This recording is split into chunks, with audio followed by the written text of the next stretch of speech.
Paiva nemurume ainzi Peter. Aishanda basa rekuchaira magonyeti kuenda kunze kwenyika. Aishanda nesimba. Aidzoka kamwe chete pamwedzi kuzoshanyira mukadzi wake. Mukadzi waPeter aiva mukadzi ane runako, uye muviri wake waitaurwa nevarume vakawanda. Aifamba achizunguza zvekuti vanhu vese vaimutarisa. Asi kunyange aine murume, akanga asina kuvimbika. Aiti kana Peter aenda kubasa, mukadzi wake aipinza varume mumba, asingafunge kuti chokwadi chinogona kungobuda pachena. Rimwe zuva Peter paaive kubvawa neshamwari yake. Shamwari yake yakati kwaari, "Sawira, ndinoda kukuyambira zviri kutaurwa pamusoro pemukadzi wako. Hazvina kunaka."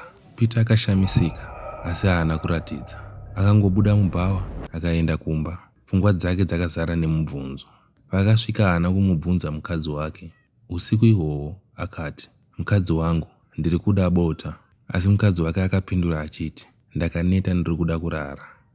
Ipapo Peter akave nemubvunzo, akatanga kuzvibvunza mupfungwa dzake. Sawira anenge anga achindiudza chokwadi. Mangwana acho Peter akati mukadzi wake, "Ndiri kuenda kubasa, uye svondo rino handidzoke nekuti ndine overtime." Asi chokwadi ndechekuti haana kwaaienda kure. Akavanda pedyo nepamba kuti azvionere ega. Manheru acho mukadzi waPeter akagamuchira rimwe jaya rakapinda mumba. Vakagara pasi vachiseka, vachifara sekuti hapana chakaipa. Mwoyo waPeter wakarwadza, asi akaramba akanyarara kusvikira ave nechokwadi. Pakarepo Peter akabva anorohwa musuo nesimba. Mukadzi wake akavhunduka, jaya rikashaya pekutiza napo.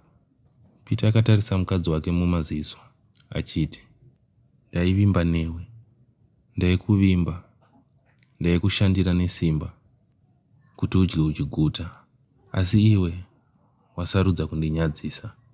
Mukadzi wake akawira pasi achikumbira ruregerero. "Ndakanganisa, ndiregererewo, handichazviite futi."